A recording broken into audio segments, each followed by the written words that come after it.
Hello, Nick here with the Tipsy Tarot, and today we are going to be doing a tarot walkthrough of a Kickstarter deck that just recently came in my hands, and it is the Obscuro Tarot. This is by Lotta Glybotskaia. And if I butchered that last name, I apologize. It is a little difficult to understand. Glybotskaia. So Lotta Glybotskaia. That's what I'm going to go with. This deck is very unique in many, many ways. Going with the box itself, I love the gold foiling that is on the box. It does say tarot from the depths of the universe. The back looks like a door, as if like you are going to be unlocking some kind of secret. And it is a beautiful, well done box. It is a hardcover. It is magnetic flip top. Inside, you have a scanning QR code right there, so you can scan that to get to the guidebook. I do enjoy a good digital guidebook. The reason why is because it doesn't take up too much room. Sometimes you might lose it, or it breaks, or, you know, sometimes you just want to kind of read through it. I'm a huge Kindle fan. I do love books, but I also like reading the Kindle, and it just makes things a lot easier. We all have smartphones, or at least the majority of us do. If you're watching YouTube right now, you're probably on your smartphone. So that is really, really nice. I really like that. Going with the inside, again, it's the backing of that. So it does look like it's a chamber or a secret door, kind of keeps all of the magic in.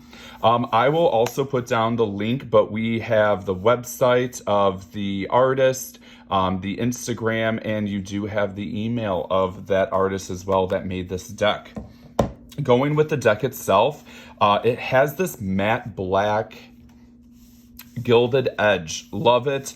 I like a good matte gilded edge because you can bridge shuffle, you can riffle shuffle, and it seems like, you know, other than the shiny gilding, the matte really holds up very well. The backings are gorgeous. They have this nice little, it kind of reminds me of like a medieval, like that spike ball that they use during weapons. And so it pairs very well when it comes to, like, you know, that chamber, the secret chamber. So it does have this darkness to it. The color, I don't know if you can see it correctly, but it has like this muted Reptar green. That's the only way I can really put it. It is this nice, like bullfrog green. I love it so much. It reminds me of, my bathroom, actually. It's almost the same color as my bathroom. Going with the deck itself, and the cards. The cards are gorgeous. You have some gold foiling on the title of the card and of the numeric number. The cards themselves are rose petal, very nice and thick, has beautiful bounce back, and I love a good rose petal finish on this. It kind of reminds me a little bit of like the Meraki tarot, where it has that rose petal on it. I know that the Meraki also has that the crystals deck that has that rose petal. So you should know right now, anything with a rose petal is high quality. I mean, you pay a little bit more money for it, and it is gorgeous. Some people say rose petal, and I know a lot of printing companies. I got my business cards made on this rose petal finish, and they call it a velvet finish as well.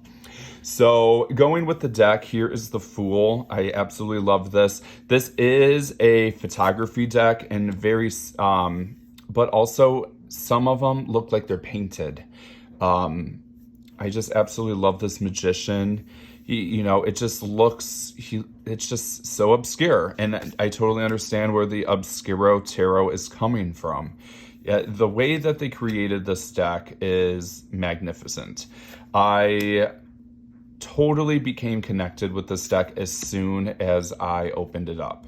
There's just something so dark about it. It's eerie. It's a little disturbing.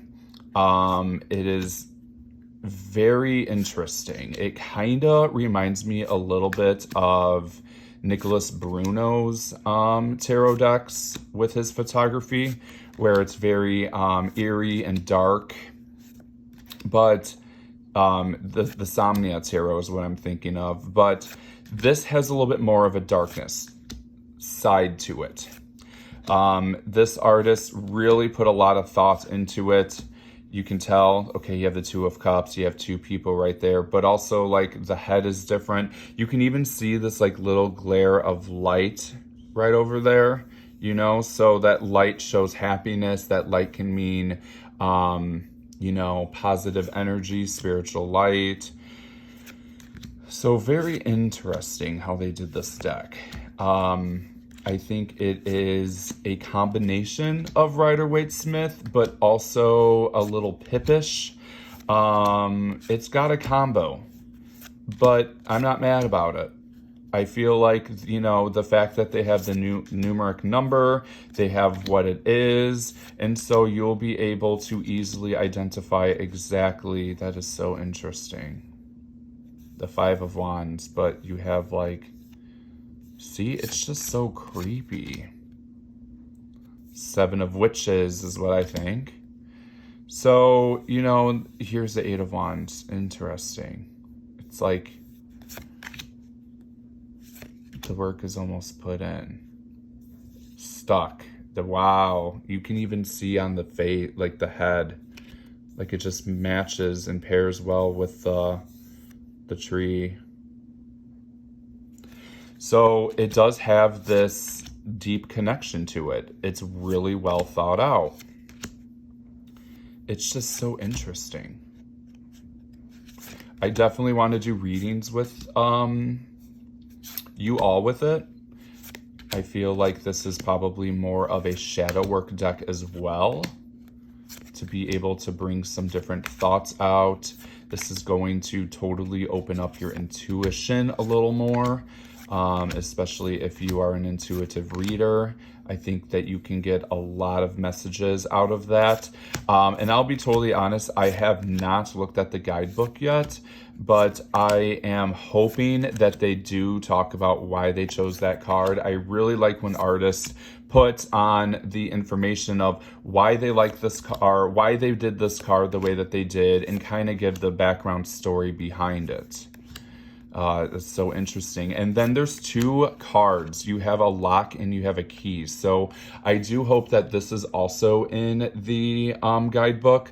But I think it's very interesting to know that these two extra cards might pair well together, or they might be two opposites. You know, like, okay, we have the lock. Like, is something locked? Is something closed up? Are we not opening up the way that we should? Or do we have the key, which is like, do we have the tools that we need to go forward in something in our lives? Or do we have what we need to be able to open up into a greater perspective of what we want to do in life? So I do definitely feel like these are very two intuitive cards that should really play into this deck very, very well, to be able to get a better understanding of, or a deeper connection to your readings.